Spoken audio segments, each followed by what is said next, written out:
Nintendo did a lot of awesome things in that Direct. It was one of the best we've seen in years. Yet there's one game that they screwed up majorly. I gotta bring you the details, plus two games that could have stealth dropped but definitely didn't. We've got new news for each of them, and an awesome, epic, modern era Star Wars game could be headed to the Switch real soon. So good morning, Mario, and good morning, Switch fans. Hope you're all doing fantastic out there. Quick PSA, I've got a live stream on the channel, a Marvel live stream at 1 p.m. Pacific, 4 p.m. Eastern later today. That should be around 9 p.m. in the UK for those of you across the pond. I'd super appreciate it if you'd be there. It's streams like these that allow me to continue doing what I'm doing on a daily, double daily, and sometimes triple daily basis. So anybody that can come say hi, come show some support and love, I'd super appreciate it. I'll put a link in the description down below. Now also today, we should get new details on Beyond Good and Evil 20th Anniversary Edition, which is queued up and ready to go on the PlayStation Network.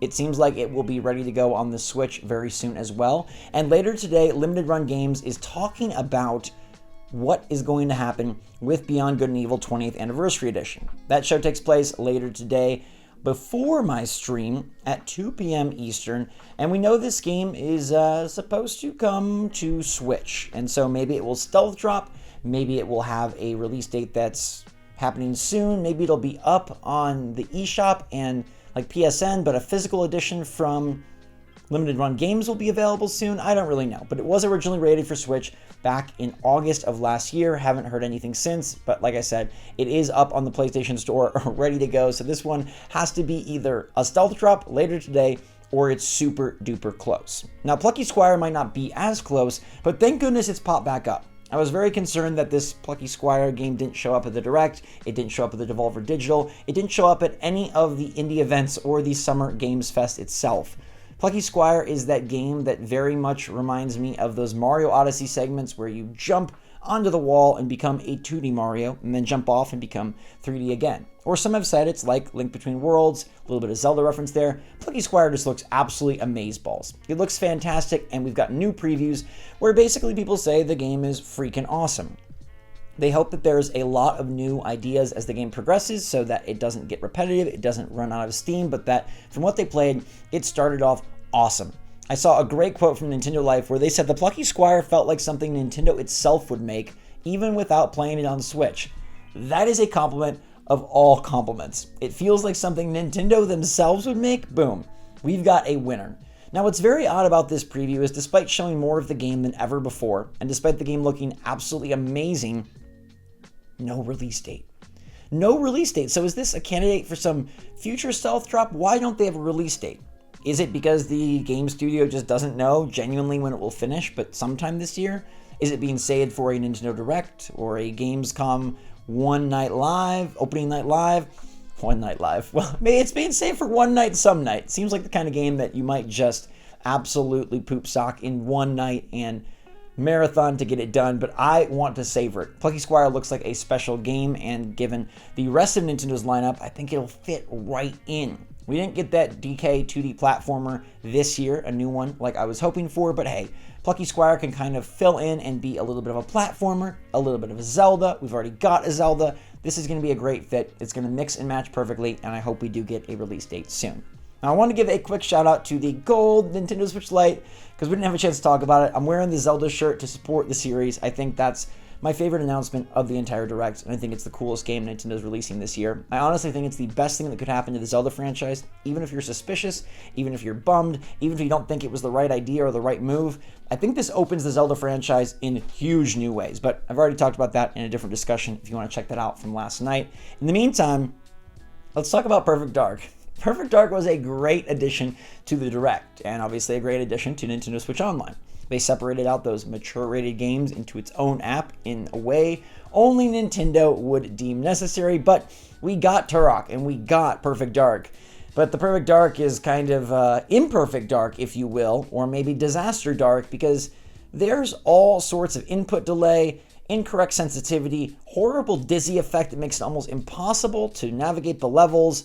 The online part is not even usable. It's crazy. It's almost embarrassing how poorly this released, and maybe you could say Nintendo rushed it together to get it able to drop on the Direct day, but like, come on. This is a very old game. You've made countless ports. on Nintendo Switch Online for the N64, for other systems. How can you not get this right? It's kind of very bizarre that there's texture issues, lighting issues, performance issues, frame rate issues, online play issues, control issues, input issues, aiming issues. How are there so many issues with a game that was already made without these issues? And now the port is, the emulation rather, is that confusing, that chaotic, that crappy, that it's not even worth downloading. When this was, in fact, one of the cooler announcements of the day.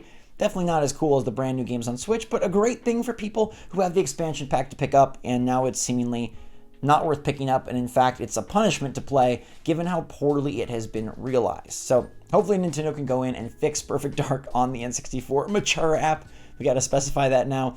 It seems like the other games, Turok, Zelda 4 Swords, and Metroid Zero Mission are fine, but it's very odd that any of these have problems, and it's something that I don't think we should have to deal with, especially when Nintendo makes the announcement. It's dealt with by Nintendo themselves, and like I said, they've put plenty of games on the Switch Online.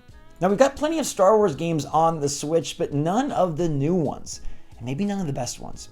The Star Wars Jedi series is phenomenal on other consoles. Both Fallen Order and Survivor are awesome games, epic titles that are nowhere to be found on Switch. Now, EA has supported Switch decently, and it seems like they would probably like to get more games on the Switch and maybe the Switch too.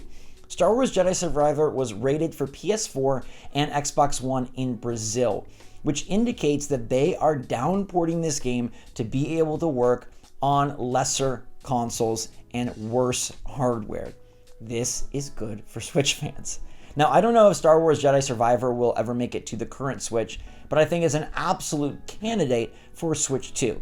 The fact that EA, Respawn, or whoever they have porting this are working on a downport of Star Wars Jedi Survivor, a game that really struggled even when it released on next-gen consoles to run super well, shows that they are concerned with releasing this in a way that is playable with less power. And that means it can be on Switch. Now, I personally think that this would be an awesome fall release on the current Switch. If you look at Metroid Prime 4, they can do that, they can do this. If they can do Doom Eternal, they should be able to do this. That's just my 2 cents, but I would rather guess that this is going to be on Switch too. I think EA will start bringing Madden over. I think they'll bring their football club over, and I think they should bring Star Wars over, and that way, whenever they're ready for the next Star Wars game, it can release on Switch alongside other systems as well. My cat wants to play Star Wars Jedi Survivor, and he only has a Switch. His name is Bowser, and therefore, he only plays Nintendo games. And so until there is a big red box art, Bowser will not be doing it. Green and blue, not his style. Red is the one for you, or for him, as he bumps into my microphone and hopefully doesn't destroy the recording. Buddy, you okay? What are you concerned about? I think he's concerned that this is going to be on Switch or Switch 2, and I do believe that it will get there. We'll have to keep tabs on this. Not much third-party support shown off in the Nintendo Direct, which means it's left for either individual announcements from publishers or a later in the year partner showcase. A lot of people have discussed whether there will be another Direct or not this year, and I think there will be something in September.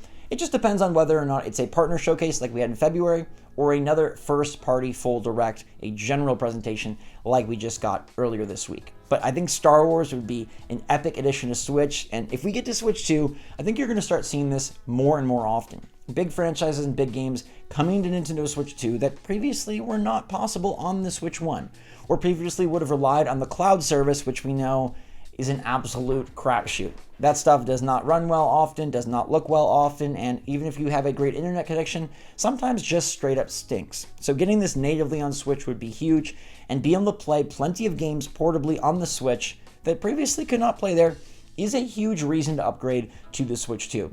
Outside of Nintendo's first-party titles, which I'm sure they will drum up and show off with extreme power and beautiful graphical prowess, third parties like this, I think, will make the Switch 2 really shine. So we'll keep tabs on Star Wars Jedi Survivor, see if when it does get officialized for PS4 and Xbox One, is there any mention of Switch? Is there a mention of Switch 2?